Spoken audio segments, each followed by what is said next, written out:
simplement Monsieur Black avec Monsieur Black dans la place. My God, on est tellement choyés aujourd'hui. Tout d'abord, on est dans le studio concept. Quand je vois la demoiselle arriver dans la place, elle dérange.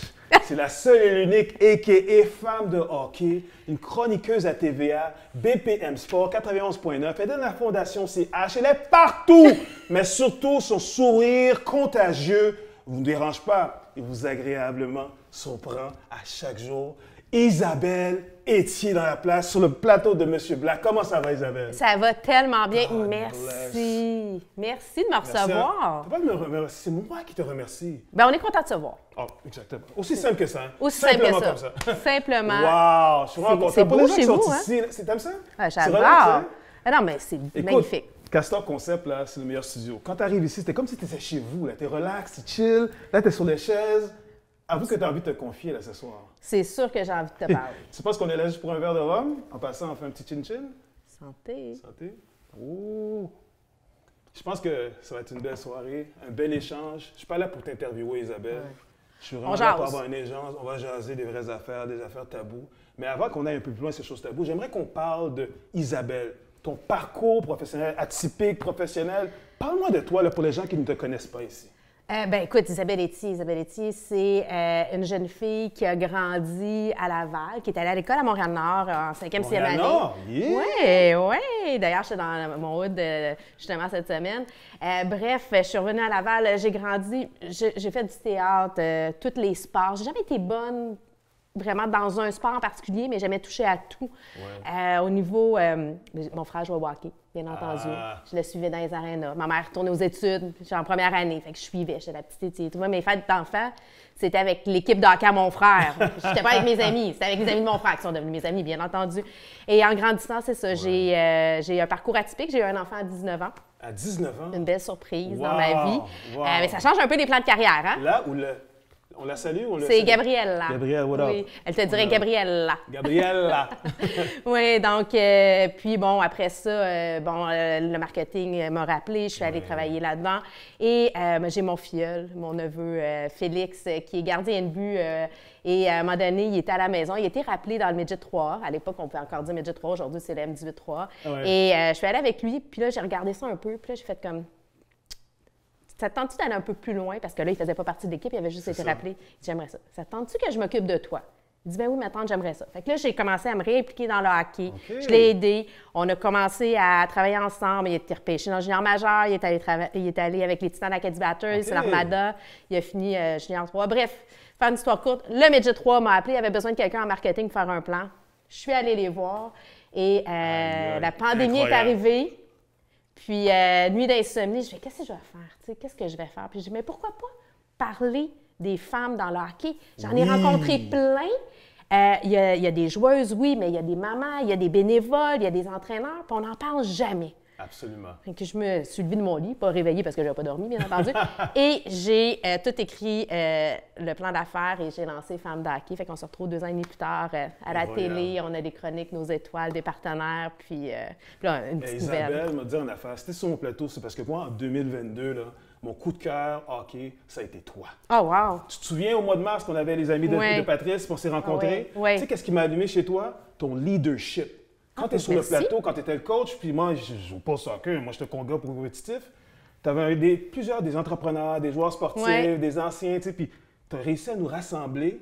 Puis on est allé en finale grâce à toi. On est allé en finale. Ah oui, puis on n'a pas assez proche. Là. Oui, c'était pas loin. On n'était pas loin. Mais j'ai travaillé avec un Gaël aussi qui était... Gaël Comtois, on le salue comme Gaël Comtois. Je suis désolée, mais sans Gaël, ça se passe pas de la même façon. Je pense qu'on a réussi à travailler ensemble. Tout le monde avait embarqué. Puis on a embarqué dans notre folie de dire on est capable d'aller jusqu'au bout. Mais c'est ça, comme je disais, le sourire contagieux. Tu sais, c'est ça qui, que pour moi, m'a vraiment attiré chez toi, le côté, la passion. Puis aujourd'hui, quand on parle de toutes les femmes dans les sphères du hockey, que ce soit amateur, professionnel, en arrière, dans la gestion et tout ça, toi, comment tu te trouves, comment tu t'es retrouvé derrière un micro? Là, tu m'as parlé un peu de la genèse, comment tu es arrivé avec la pandémie et tout ça. Mais qu'est-ce qui fait que tu continues aujourd'hui à parler de hockey, une femme au hockey? Ben pourquoi pas? Ouais! Qu'est-ce qui a parce changé? Qu'est-ce qui a changé dans la société qui fait que les femmes sont beaucoup plus impliquées qu'elles l'étaient autrefois? Bien, il y a eu plusieurs personnes qui ont ouvert la porte avant moi, on s'entend.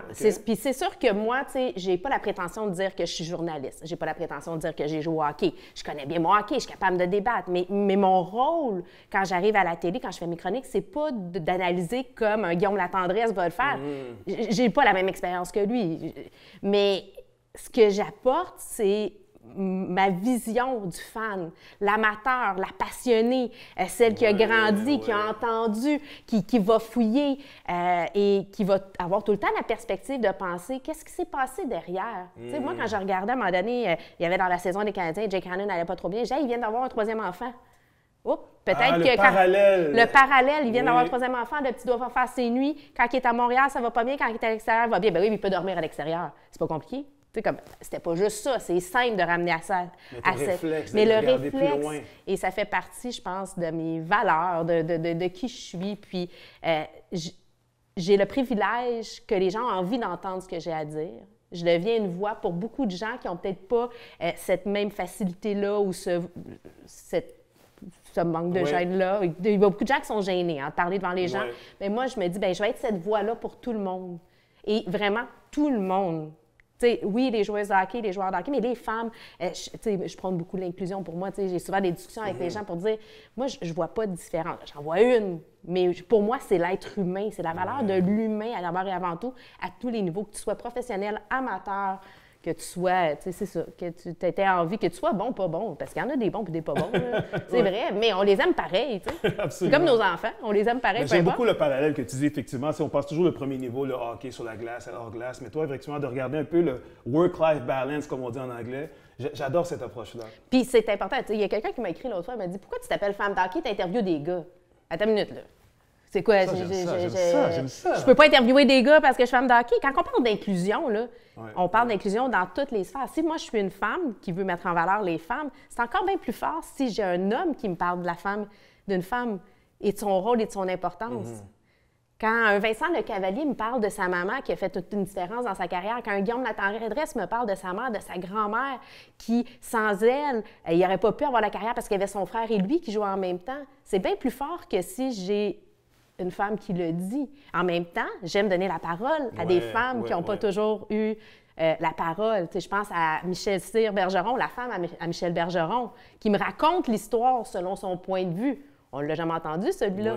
Michel, on l'entend, puis on aime l'entendre. Le tigre. Mais c'est drôlement intéressant et sensible d'avoir la version de sa femme. C'est bien dit. Puis tu l'as dit tout à l'heure, la voix de ces personnes-là qui n'ont pas nécessairement toujours la voix. Mais en étant une personne publique, une personnalité publique, une femme dans un monde autrefois vraiment homme, tu as dû vivre des choses difficiles, des gens qui te dénient sur les réseaux sociaux. Comment tu vis ta réalité de personnalité publique? Je touche du bois, là. À date, j'ai eu à effacer, je pense, 3 commentaires sur mes médias sociaux en 2 ans et demi. OK. Pour l'instant, je pense qu'il y a une belle évolution dans la société. Mais en même temps, je ne me mouille pas trop non plus. Je n'ai pas des sujets qui sont controversés. Peut-être que je ne suis pas encore assez connue pour avoir ces choses-là. Puis tant mieux, je comprends après. Mais pour l'instant, ça se passe bien. Puis justement, quand j'ai des petits commentaires à droite et à gauche, je les ignore. Parce que les réseaux sociaux sont forts maintenant. C'est rapidement, comme on dit en anglais, on te cancel, ça prend 3 secondes. Est-ce que tu as toujours ce épée de Démoclès au-dessus de ta tête qui dit « il faut que je fasse attention à ce que je dis » ou est-ce que tu restes toujours politically correct ou tu dis « non, tu sais quoi, I'm all out about passion about my sport ». Je t'avoue que pour l'instant, je ne suis pas allée all out.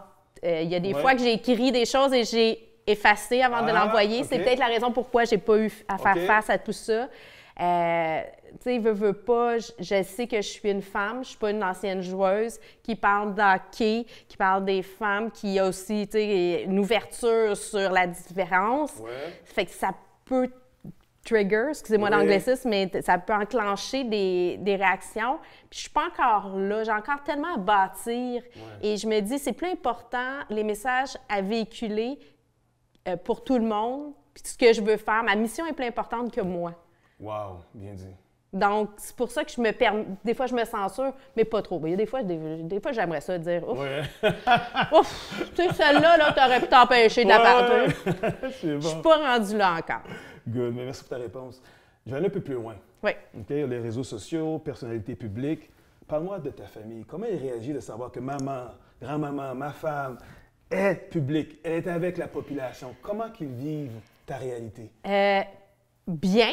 Oui? C'est tellement drôle parce que j'ai mon petit-neveu, l'autre fois, la pandémie, je ne l'ai pas vu. Ça doit faire 2 ans et demi, je ne l'avais pas vu. Puis là, j'ai dit, hey, je suis contente de te voir, tu dois pas te rappeler de moi. Ben il dit, oui, ma tante, je te vois à la télé toutes les semaines. Il y a des avantages. Ah oui, des avantages. C'est bon. Mais tu sais, ma famille proche sont fiers. Tu sais, c'est mes premiers à me supporter. Mon frère, qui est, tu sais, dans le fond, sans lui, j'aurais pas eu le hockey, qui est là, qui est présent aussi dans la plateforme, qui est un collaborateur. Ma maman, qui est ma première fan, j'imagine. Mon conjoint, qui est super fan aussi, qui est présent. Donc, non, à date, je suis bien supportée par mon monde. Toute ma famille là, sont derrière moi. Puis, je pense que les autres aussi sont contents de voir le chemin, l'évolution qu'on amène à faire dans la tête des gens. Parce que c'est ça, hein? On change des conventions, on fait évoluer la réflexion, puis c'est ça. On passe les gens avant nous, mais j'ai bien du fun à faire ça, par exemple. On s'entend, là, j'ai du fun. Je te dis, t'es contagieuse à l'écran, t'es extraordinaire. Écoute, on a envie, on dirait que tu nous parles. Mais c'est ça que tu fais. On dirait tu parles avec ton invité, mais on dirait que tu nous parles à nous. Bien, c'est ce que je fais. C'est vraiment bien, je vous parle. On se parle. Tu sais, c'est pas parce qu'il y a un écran qu'on peut pas être en contact. Puis moi, j'aime ça quand je vais justement dans les arénas, puis je suis souvent impliquée parce que je suis en charge des communications et marketing pour la Ligue M18-3 du Québec. Oui. Exactement. Fait que je vais souvent dans les arénas. J'aime ça aller voir des parties de hockey. Puis j'aime quand les gens viennent me parler parce que c'est pour ça qu'on le fait. Quand j'ai le premier plan d'affaires, mes notes là, que j'ai écrites, c'était je voulais avoir des représentants de femmes de hockey partout dans la province. Puis c'était comme, pour moi, c'est moi, femme de hockey, que vous voyez à l'écran, mais tout le monde est femme de hockey. Puis ça peut être un homme qui est femme de hockey pour moi, tu sais. Enfin, il peut être fan de hockey. Oui. De hockey, je sais que c'est de hockey, mais pour la marque, j'ai dit oui. Ouais. Ah non, c'est particulier. Là, je vais aller encore un petit peu plus loin. OK, vas-y. Là, on regarde aujourd'hui, moi, je me souviens en 92-93, je pense Mano Réaume qui était dans les buts, puis on dit « Wow, avec Tampa Bay Lightning, une femme va éventuellement aller dans la Ligue nationale. » Là, on regarde en parallèle, puis God bless to my man Kevin Raphaël, les femmes, la Force de Montréal. Enough respect, mais quand est-ce qu'on va voir le jour où le sport va être un mix, où il va y avoir les hommes et les femmes ensemble? Est-ce que tu crois qu'un jour ça va arriver au hockey sur glace? Au hockey sur glace, il faudrait partir une ligue. Parce qu'on ne veut pas nécessairement que la femme joue avec les hommes. On va se le dire. Pourquoi? Ben parce que le corps n'est pas fait de la même façon, la force physique. C'est clair qu'il y a des différences. Puis il n'y a pas une joueuse de hockey qui va dire notre objectif, c'est de jouer avec les gars. En fait, même un des débats, c'est de s'assurer qu'il y ait des ligues de hockey féminin pour qu'il y ait plus de filles qui jouent. Je parlais justement avec la présidente des Cyclones au Saguenay. OK? Elle m'expliquait que pour les M11 et les M13, les jeunes filles doivent jouer avec les garçons parce qu'il n'y a pas assez le bassin puis l'étendue du territoire, doivent jouer avec les gars. Mais ils ont un regroupement des filles et les filles se retrouvent une fois par mois pour pratiquer ensemble. Donc, ils ont une équipe de filles qui fait que les filles jouent avec les gars, ils jouent avec les filles. Et que lorsqu'ils arrivent aux provinciaux, souvent, les filles vont jouer dans l'équipe de gars, enlèvent leur chandail, mais le chandail va jouer avec l'équipe de filles pour pouvoir jouer au hockey. Fait que la notion, c'est plus de dire, assurons-nous d'avoir des endroits pour que les jeunes filles puissent jouer au hockey, qu'il y ait plus de gens. À ce moment-là, il faut l'apprendre, il faut qu'ils soient en contact. Puis une des belles façons, c'est justement avec l'initiative de la Fondation des Canadiens pour l'enfance, avec les patinoires bleu, blanc, beau. Je sais, quand tu achètes des loteries de moitié-moitié au Centre Bell, là, mais ça permet à construire, des patinoires, mais il y a aussi des programmes d'initiation au patin. Et là, pour jouer au hockey, tu dois patiner. Fait que c'est la première étape. Et là, partout où il y a des patinoires, là, il y a 13 programmes à travers la province où les jeunes, pendant 6 semaines, apprennent à patiner. Je suis allée justement, quand je suis allée à Montréal-Nord, je suis allée voir ma gang. À Carignan. Et de voir, là, j'ai passé un moment magique. Là. Bon, il faut dire que mardi, il faisait super beau. et là, de voir les enfants apprendre à patiner, la fierté. Puis la réalité, c'est qu'il y avait aussi une grande diversité. En fait, la minorité visible, c'était 3 jeunes blancs parce que c'était tout un quartier avec plein de cultures et de différences. Et c'est ça que je trouve beau. Fait qu'il faut trouver des façons d'amener les jeunes dans le sport, que ce soit des garçons et des filles, et d'accepter la différence dans ça. Mais c'est pas facile, hein? Comme tu dis, quand tu vas dans les quartiers à Montréal-Nord, moi j'étais entraîneur-maître avec Hockey Québec pendant plusieurs années, et quand je vais à Montréal-Nord, le hockey n'est pas nécessairement la priorité. Non. Aller à l'église le dimanche matin, avant d'aller à la patinoire aller jouer au hockey, c'était la priorité pour les parents. Donc, il y a vraiment une disconnexion avec les parents et les jeunes, qu'est-ce qu'ils voient sur le web ou à la télévision. Qu'est-ce qu'on fait pour briser? Mais il y a moyen d'organiser. En fait, tu peux réorganiser ton horaire de hockey pour avoir de parties ou de pratiques le dimanche matin. Il y a moyen d'organiser. Si on veut, on peut. Et je pense que ça passe par là d'avoir une écoute. Et comme on dit aussi dans le hockey, on ne veut pas que les jeunes jouent au hockey 12 mois par année. Il faut faire d'autres sports. D'autres sports, le tennis, le soccer. Effectivement, le tennis, le soccer, le football. Bon, c'est sûr que le football, si tu joues au football, ça va être un peu difficile de jouer au hockey parce que l'horaire va être coordonné, mais c'est des athlètes. Et c'est là que la base commence. Fait que pour répondre à ta question, est-ce qu'on va avoir des femmes jouer avec des hommes dans la Ligue nationale de hockey? La présente, non. Mais on pourrait peut-être former une ligue sans contact où il y a des gars et des filles, puis ça serait un super beau show. Regarde, quand on regarde les matchs, le match des étoiles, bien, les gars, ils n'ont pas de contact, puis tu as du super bon hockey. C'est du bon Donc, hockey. on pourrait peut-être à ce moment-là, mais je pense pas que c'est l'objectif de personne. Mais d'avoir des femmes sur le banc, d'avoir des femmes impliquées, elles connaissent bien leur hockey, pourquoi pas? Et ça, je vais t'emmener encore plus loin. Tu sais que moi, j'aime ça aller plus loin. You know?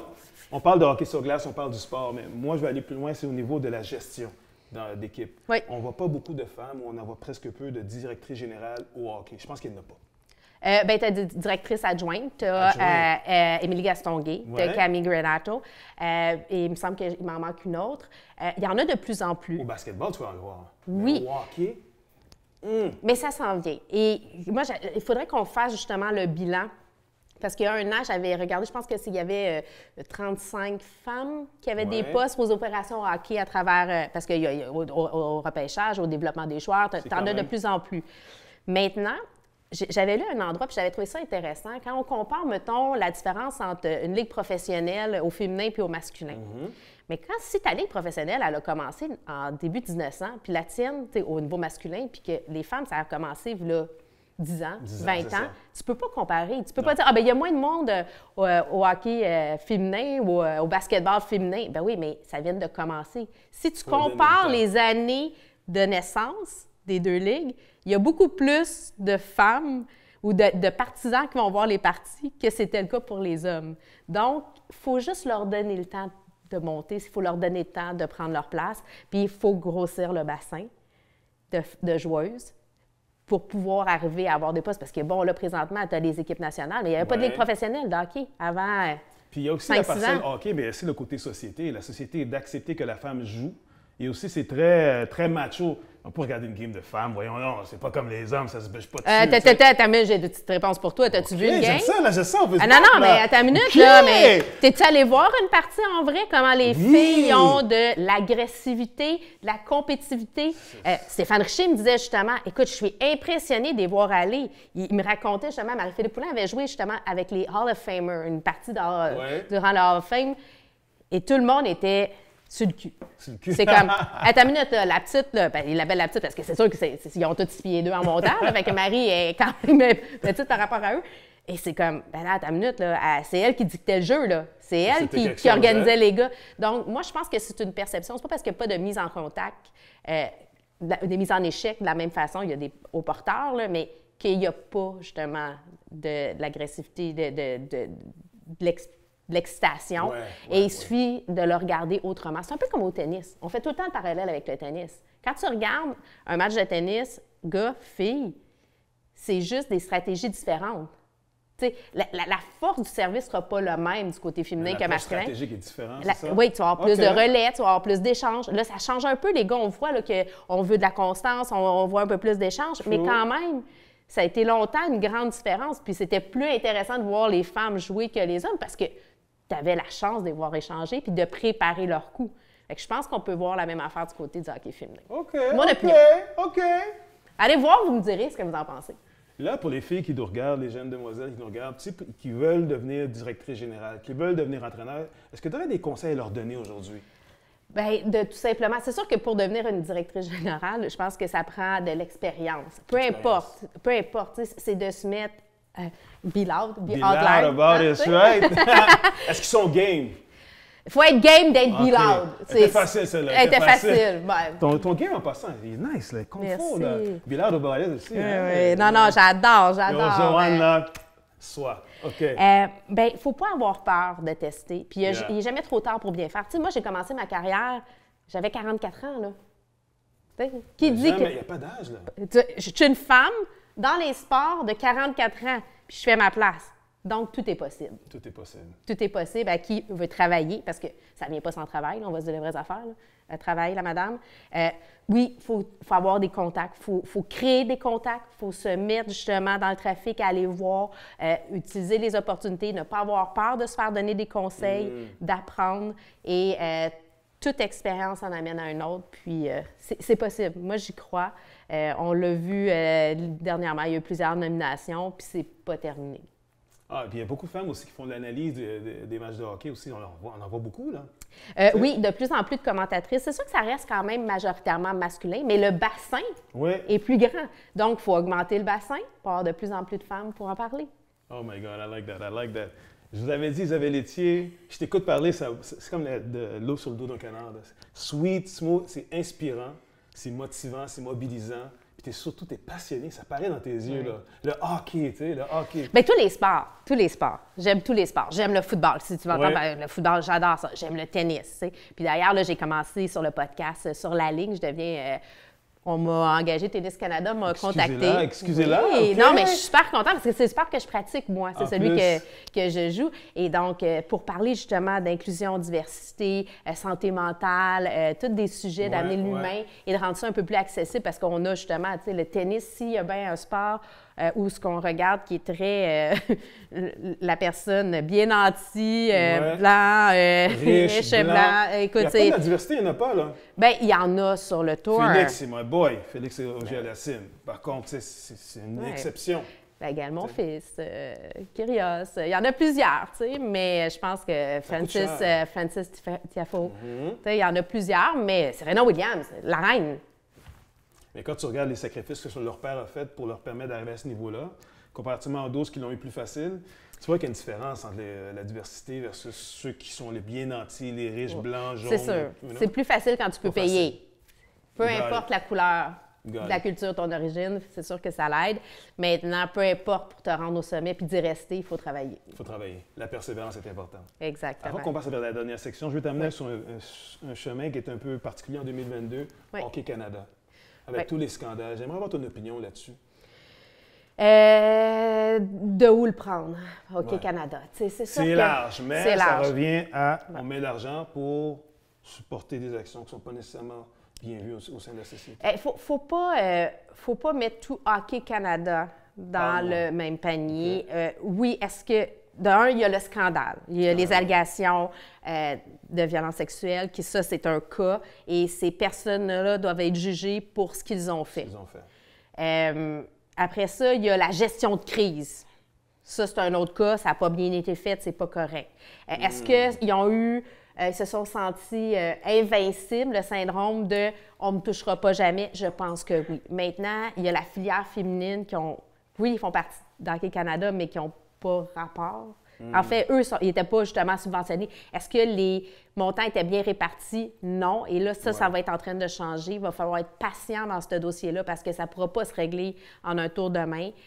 Maintenant, oui, il faut changer les choses. Est-ce qu'il faut que Hockey Canada disparaisse? Je ne suis pas sûre. Comment ça fonctionne présentement? Oui. Maintenant, quand j'ai regardé le conseil d'administration en place, quand je lis, je ne connais pas ces personnes-là, fait que je ne peux pas juger. Non, c'est ça. Mais quand je regarde la diversité, les curriculums qui sont différents, l'expertise qu'il y a autour de la table et les expériences, j'ai confiance.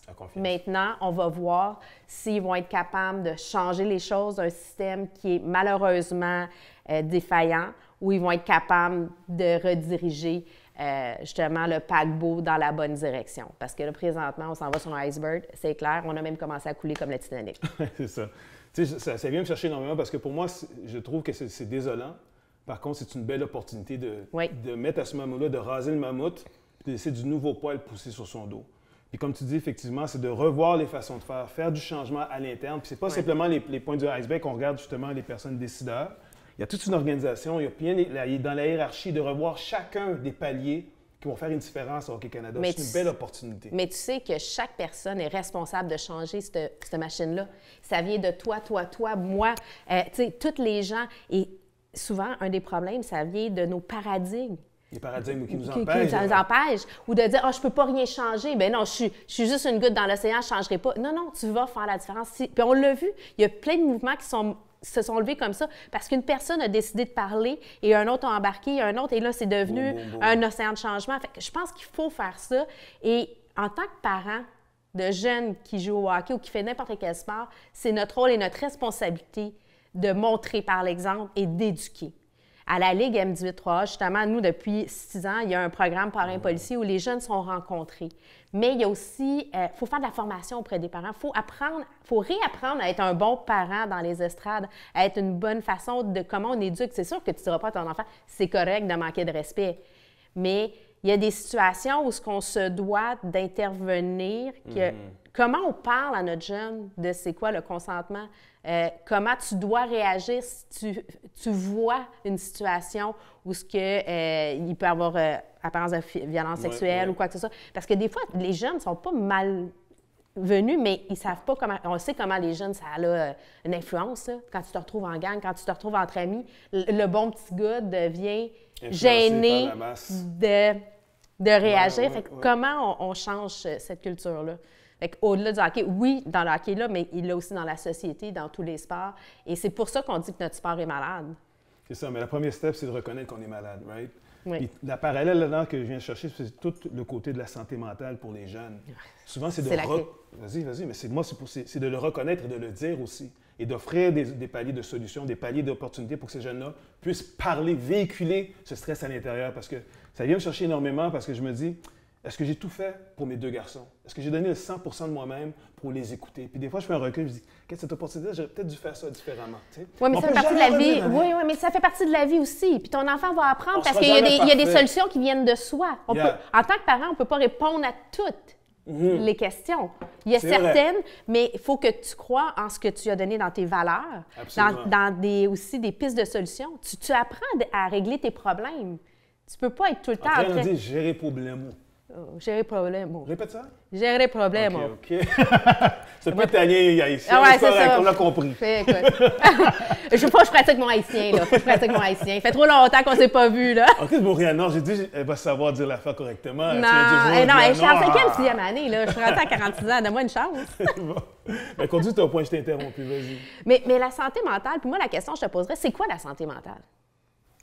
Une bonne question à poser, hein? C'est quoi la santé mentale? Mais c'est quoi la santé mentale? Est-ce que la santé mentale, c'est que si tu n'es pas comme la société veut, tu es mentalement hors track? C'est ça la santé mentale? Ou est-ce que la santé mentale fait partie de ton être et il faut qu'on t'accepte comme tu es? On doit juste bien t'accompagner pour être bien dans ta peau. Mais chaque personne a sa santé mentale. Parce qu'on arrive tous avec notre bagage, avec notre hérédité. Puis il y a des maladies mentales et à différents spectres de degrés. Et après ça, bien, il y a aussi la vie qui t'amène. Tu sais, je suis désolée, mais si tu as vécu 3 décès, une perte d'emploi, tu sais, un avortement, je dis n'importe quoi, c'est clair que tu vas être affecté par ta santé mentale. Tu ne pourras pas avoir... Ça ne veut pas dire que tu n'es pas en santé, tu es juste en réaction. Puis même un déménagement qu'on parle, ça a un impact. Un impact. Ça doit être un changement dans l'environnement. Que ce soit positif ou négatif, ça va avoir un impact. Regarde les jeunes là, qui ont gagné justement au Mondial féminin M18. C'est des jeunes filles de 16, 17 ans qui viennent de remporter une grande médaille. Là, pour une fois, il y a vraiment plein de lumière sur ce qu'elles font. C'est beau, mais le rush après, quand tu descends, là, parce que là, tu es sur un piédestal, puis là, il faut que tu redeviennes au plancher des vaches. Là. C'est pas juste facile. C'est pas évident. C'est pas évident. C'est pas facile. Là, on parle, bien, il faut les accompagner, il faut les éduquer, il faut les écouter, puis il faut que la jeune fille s'écoute aussi. Dire, écoute, à ta minute, là, ça se peut que ça aille pas aussi bien. Puis c'est pour ça que des fois, quand on voit des athlètes ou des personnes vivre des grands rushs, des belles victoires, puis à un moment donné, il y a un moment où ça tombe. Absolument. Il y a des up and down, comme on dit. Oui, mais c'est normal. Comment tu vas remonter? Oui, c'est ça. Quand tu fais le juste moyen, la médiane. Moi, je le fais, tu sais, parce que justement, il y a des moments, puis je le sais, puis là, dans ma famille, ils savent là, que là, à un moment donné, quand ça devient trop high, là, à un moment donné, j'ai besoin d'une journée, il faut que je fasse rien. Il faut que je me ramène à niveau. Il faut que je me ramène à niveau parce que sinon, puis pourtant, j'ai aucun diagnostic, rien, mais c'est... Bien, on le voit, tu sais, là, tu montes, tu es en crescendo, c'est le fun, on a du plaisir, puis là, ça va bien, on accomplit des choses, puis là, à un moment donné, il faut, wow, attends une minute, là, il faut ramener, prendre le temps de se reposer pour pouvoir continuer. Parce que c'est un marathon, c'est pas un sprint. Absolument, c'est un marathon. Tout ça pour dire que l'important, c'est qu'on revient un peu au niveau des femmes dans la sphère du hockey. Oui. Une jeune femme, une jeune demoiselle qui veut évoluer dans le sport, que ce soit comme joueuse de hockey, coach de hockey, dirigeant de hockey, il faut l'encourager, il faut la supporter. Oui. Est-ce que tu supportes ces dires-là?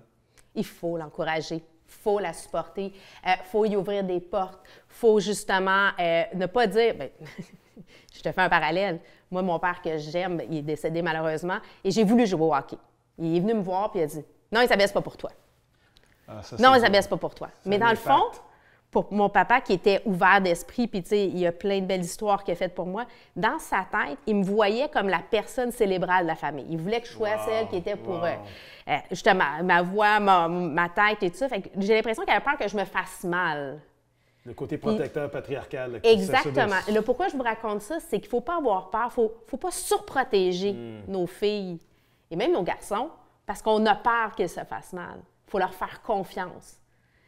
Il faut qu'on leur donne les outils pour passer à travers ces moments-là qui vont les faire Répète ça grandir. parce que ça, c'est important. Il faut leur donner des Des outils. outils. C'est de donner des outils, les accompagner, les supporter. Puis des fois, c'est tout simplement d'être là, de les accueillir, de les laisser pleurer, puis de leur dire « je t'aime », puis de les laisser aller. Wow, wow. Comme on C'est dirait, ça. j'ai pas de mic là, mais c'est drop the mic, right? Là, écoute, Isabelle, on pourrait en parler pendant des heures. Ah, ben, mais c'est on sûr. est arrivé à la dernière section. Puis c'est cette dernière section-là, on l'appelle le Sweet Six. All right? Oh. Get ready. Get ready. OK, OK. I'm ready, I'm ready. Là, ce qui va arriver, je vais te faire 6 énoncés ou bien 6 questions. OK. Je veux absolument que tu me dises à brûle pour point la première chose OK. qui te vient en tête. Il n'y a pas OK. le temps de réfléchir, tu me dis le premier mot qui te vient en tête. Ou la OK. première réponse. Ah, mais mon qui père vient me en disait tête. pense avant d'agir. Non, c'est Là, réfléchir, t'agis, tu parler, je penseras peux. après. OK, OK, c'est bon. OK. OK? All right. 6 systèmes. OK. Premier point. Joueur ou joueuse de hockey préféré de tous les temps? Marie-Philippe Poulin. Quel sport pratiquerais-tu si le hockey n'existerait pas? Tennis. All right. Back to the future. Quel est ton plus beau souvenir d'enfance? Oh, wow, j'en ai tellement. Probablement, OK, je vais te raconter quelque chose, puis là, je vais devenir émotive parce que je l'ai raconté tantôt. Je t'écoute. C'est quand j'ai eu ma première poupée bout de chou. Là, tu vas dire, voyons, ta première poupée bout de Chou, chou. les package kids, là, les... Oui, mais j'étais en faces de Virginie. chou, Moi, je voulais ma poupée bout de chou. Puis c'est sûr que, tu sais, comme je suis, je suis une blanche, je voulais une petite blonde. Comme... On arrive en Virginie, mon père, là, sur les tablettes, c'est que des poupées noires, tu comprends? Et là, mon père, il dit, ben tu prends-tu ta poupée? Moi, mais papa, c'est comme, je veux la blonde. Il dit, non, c'est celle-là, t'en as pas. Ben, je l'ai pris. Nancy. Et, bien son nom. et ça a été, bien, ma fille l'a eu. Attends, le pourquoi c'est un beau souvenir, c'est que sans le savoir, ça a probablement été mon premier pas dans moi, c'est important de respecter et d'être inclusive et la diversité, c'est beau. Et il n'y aura pas de différence. Moi, c'est devenu mon bébé, c'était ma poupée. Fait que là, n'importe qui arrivait et qui voulait dire de quoi, non, non, ça c'est Nancy, c'est mon bébé, c'est ma fille. Fait que moi, quand j'ai grandi, je pensais avoir un bébé métis. Et d'ailleurs, tu sais, j'ai tout le temps pensé, et pour moi, c'est devenu, bien, il n'y a pas de différence. J'ai appris que ma poupée, elle avait autant de valeur, sinon pas plus, Wow. que la poupée qui me ressemblait. En fait, elle me ressemblait, elle devenait moi, c'était mon enfant. Incroyable, vous faisiez un. On faisait un, j'étais en première année. Et c'est probablement une des belles leçons. Puis c'est dernièrement que j'ai réalisé que ça a probablement teinté toute ma vie Nice. parce que j'ai appris jeune à être dans... regarder ce qui était devant moi et d'être dans la... J'ai des frissons. beauté. Ça Fait fait- que, ça me ouais, touche, je pense que c'est ce mon que plus tu beau disais. souvenir, ouais. C'est beau, ça. I Ouais. like that. T'as sorti du cadre du dérèglement du Sweet Six, mais c'est correct, ça valait la peine, c'est une belle histoire. Je suis tout le temps de même. J'aime ça, sortir des conventions, sortir des sentiers battus. Si je te donne un téléphone maintenant, le live, Ouais. je te demande, appelle quelqu'un pour lui dire que tu l'aimes, c'est qui que t'appellerais? Ma mère. Ah, moi aussi, j'aurais fait la même chose. Mamie, je t'aime. 5e, je vais te donner 3 mots. Dès que je te donne un mot, tu me dis OK. le mot qui vient avec. Hockey, Femme. famille, Enfant. arena. Femme. OK. Et pour finir, le Sweet Six, Isabelle Etier, femme de hockey. Ouais. Quelle est la définition du mot passion? Moi. Simple comme ça? La passion, c'est ce qui te réveille le matin. C'est ce qui te permet de t'endormir le soir ou qui t'est réveillé. La passion, c'est ce qui te drive dans la vie, dans le fond. C'est ce qui te rend meilleur. Puis des fois moins bon, parce que des fois, la passion peut sortir le moins beau de soi. Mais à the end of the day, c'est vraiment ce qui te permet d'être qui tu es. I like that. Mademoiselle Etier, vous avez passé à travers le Sweet Six. Wouh! Oui! Extraordinaire. Écoute, ça a été tout un entretien aujourd'hui. Ça m'a vraiment été chaud au cœur. En même temps, je t'écoutais puis je réfléchissais. Puis je réalise comment c'est important de supporter nos jeunes. Que ce soit une femme, un homme, peu importe, il faut les supporter. Puis toi, par ta passion, par tes plateformes web, Internet, et à la télévision généraliste, TVA, à la radio BPM, par ta voix, tu transportes une voix de plusieurs personnes qui sont silencieuses et qui ont peur de dire certaines choses. Et je t'encourage à continuer parce que si tu continues comme tu l'es aujourd'hui, il y a peut-être une ou deux personnes qui vont écouter, ça va changer leur vie. Puis ces personnes vont changer d'autres personnes dans leur vie. Puis Isabelle, continue parce que c'est vraiment impressionnant et passionnant tout ce que tu fais dans ton quotidien. Hey, merci. C'était un plaisir de t'avoir avec moi. Puis en passant, où est-ce qu'on peut trouver ton brand? Ben, qu'est-ce qu'on peut faire? Brand, parce ben là, c'est Femme d'hockey. En fait, j'ai lancé ça. C'est vraiment, moi, les profits s'en vont à la Fondation des Canadiens pour l'enfance. Je vous en ai parlé tantôt de justement rendre accessible le sport, donner des programmes. Il y a les programmes de hockey-ball, hein? Parce que hockey-ball, on connaît ça, hein? Team Haïti. Yes, Team Haïti, baby. On a, bon, justement, il y a les patinoires bleu-blanc-rouge, les programmes, ils prêtent aussi des patins. Donc, pour moi, c'est important de redonner à la société. Sur femme.hockey, femme au singulier.hockey, vous pouvez aller voir, il y a plein des bas, des tucs, des casquettes. Et pour moi, on continue le balado, donc plein d'invités, des super invités qui s'en viennent justement. Là, j'en ai une qui vient de se confirmer, puis j'ai beaucoup d'émotions à savoir qu'elle va venir. Nice. Bon, des chroniques à TVA Sport, à BPM Sport et sur le podcast Sur la ligne pour parler de tennis un peu et d'inclusion. Tennis. Mais Isabelle, continue ce que tu fais tous les jours. Encore une fois, c'est Isabelle Etier, femme de hockey, simplement Monsieur Black. One love, baby. Hey, merci! Bless!